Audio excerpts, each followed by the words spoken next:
people on Earth do not burn more total daily calories than someone who spends 8 hours a day at a desk. That's what the data shows. How is that even possible? It just highlights the sheer genius of human evolution, our incredible efficiency. The scientific conclusion is that when the Hadza engage in all that physical activity, their body compensates. It just reduces the energy expenditure somewhere else. Like where? Probably in their resting metabolism. Or in other subtle ways that are hard to measure, like maybe reducing immune system activity or cellular repair processes when they're not actively moving.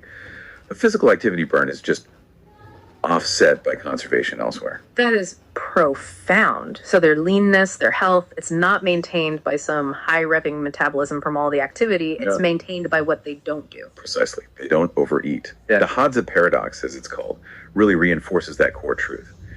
If we want sustainable fat loss, we have to prioritize fixing the calories inside of the equation, our food environment.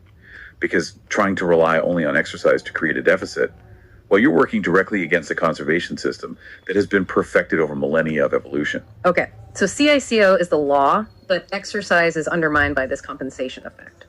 So if the listener's goal isn't just weight loss, but this idea of body recomposition, losing fat, but keeping or even building muscle, we need to talk about the difference between doing it fast and doing it smart. Yes, fast and unsustainable versus smart and sustainable. That's a critical distinction. So the research lays out this great thought experiment. We have two people. There's Sam, who takes the slow, sustainable route, a modest calorie cut, keeps up with strength training, regular cardio. Right. And then there's Felix. Felix is all in on the New Year's rush. He goes for the extreme route.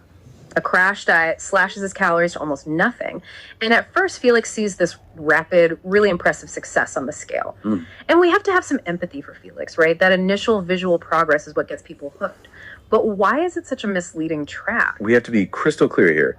Felix is achieving temporary weight loss.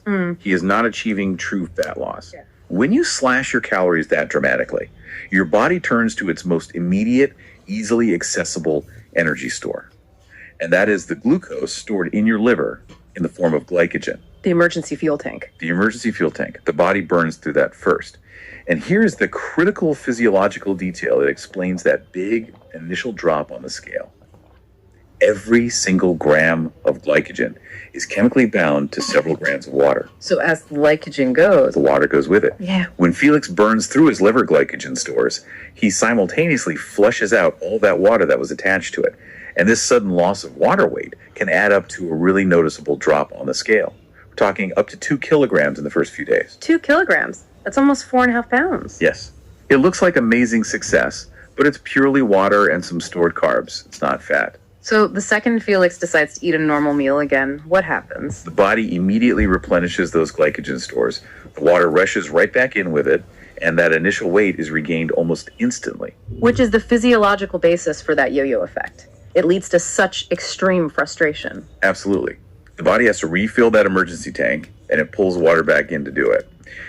Felix is just set up for failure because his success was built on a physiological illusion. But the sources say the harm goes even deeper than just frustration, right? He does. This extreme dieting does long-term damage to the body's metabolic engine, which brings us right back to body recomposition. Felix isn't just losing water, he's losing muscle. And that is the absolute disaster scenario for long-term fat loss. Because his crash diet isn't providing the glucose he needs, and he hasn't stabilized his insulin, his body starts looking for other sources of energy. It starts breaking down his own structural tissue, specifically his muscles. And losing muscle is catastrophic. It's catastrophic. Muscle tissue is metabolically active. It requires significantly more energy to maintain at rest than fat tissue does. So by breaking down his own muscle, Felix is literally shrinking the size of his calorie-burning engine. So he ends up burning fewer calories than ever before, just sitting still. Fewer calories than ever. It slows his resting metabolism even further, making sustained weight loss exponentially harder.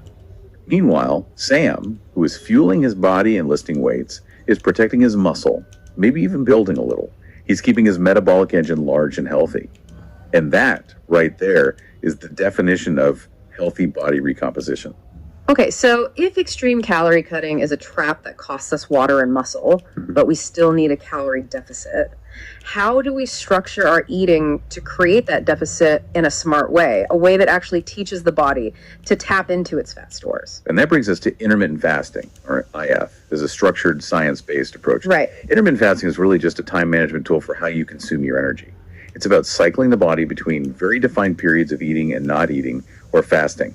And its main benefit, it isn't some kind of magic. It's just a structural way to create a calorie deficit while strategically manipulating a really key hormone.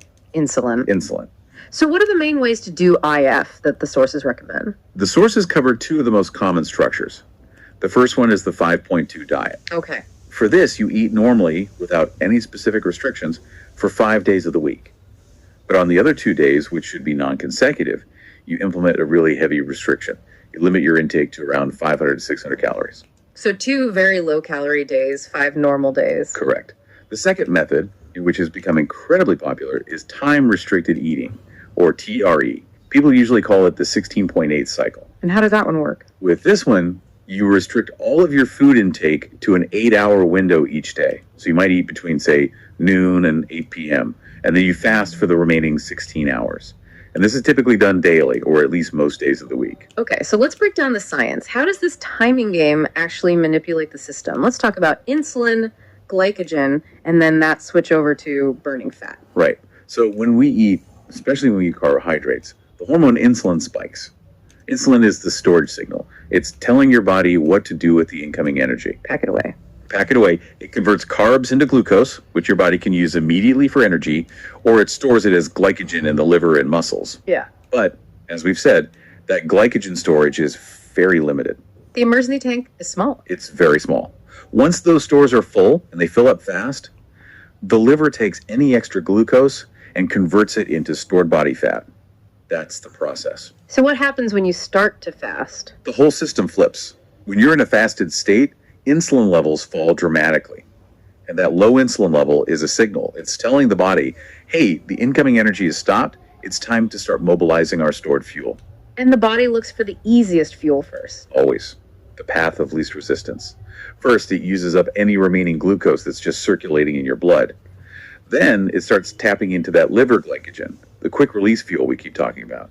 And this phase can last anywhere from, say, 8 to 14 hours. It just depends on how full your glycogen stores were when you started the fast. And here's the crucial point, right? The actual fat burning only really kicks in once that emergency tank is empty. That is the whole point. Only after the glycogen is substantially used up does that low insulin state force the body to shift gears and start breaking down your stored body fat. It starts releasing fatty acids from your fat cells into your bloodstream to be used for energy. So the whole goal of intermittent fasting is just to make that time window, the low insulin fat burning window, longer. Exactly. You're just systematically extending the amount of time you spend in a metabolic state that is favorable for fat oxidation. It's not magic, it's just timing. But, as we said at the very beginning, CICO is king. The sources had a really important warning here about not overeating in your window. A huge warning. Intermittent fasting works physiologically because when people do it consistently, it usually leads to a spontaneous reduction in calories. On average, it works out to about a 25% total calorie deficit for the week. But you can't treat that 8-hour window like an all-you-can-eat buffet. You absolutely cannot. If you consciously or unconsciously just pack in highly caloric foods, pizza, ice cream, huge handfuls of nuts, during that eating window, you will simply cancel out the calorie deficit you created during the fast. You still have to be mindful of calorie density. Adherence to a net deficit at the end of the day is still essential. Okay, so we've established the CICO law. We've talked about the hormonal structure with insulin and fasting. Now we get to shift into the neurobiology. This is where it gets really interesting, how the nervous system directly controls the calories outside of the equation in ways that go way beyond just, running on a treadmill. Yeah, this is where the really unique and actionable stuff from the sources comes in. So let's start with the basics. There are 2 steps to actually burning fat. Yes, 2 mandatory steps. And your nervous system has different levers they can pull for both of them. What's step 1? Step 1 is fat mobilization. The scientific term is lipolysis. So fat is stored in your fat cells, your adipocytes, as these big molecules called triglycerides. To get the energy out, you first have to break the chemical backbone that holds those fatty acids and glycerol together. Mobilization just means releasing those fatty acids from the fat cell and getting them out into the bloodstream. So they're out, they're floating around, but they're not burned yet. Not yet. That's step 2. Fat oxidation or utilization. Those fatty acids in your bloodstream are potential fuel, but they have to be taken somewhere to be used. They have to be transported into the mitochondria, the power plants of other cells, like your muscle or liver cells. And that's where they're finally converted into energy. Into ATP, which is usable energy. And this is a key point. If you mobilize a bunch of fat, but you don't then oxidize it, your body will just shuttle it back and restore it in a fat cell. You have to do both. Mobilize and oxidize. And this is where we get to the shocking fact that fat isn't just this inert blob of tissue. I always pictured fat cells as just passive balloons storing energy. How does the nervous system actually connect to them? That's the breakthrough research. Our fat tissue, our white fat, our brown fat, even our beige fat is densely innervated by neurons. There are actual physical connections from your sympathetic nervous system. The fight or flight system. The fight or flight system. Yeah. The same one that's responsible for alertness and activity. These neurons don't send an electrical shock. They release chemical messengers.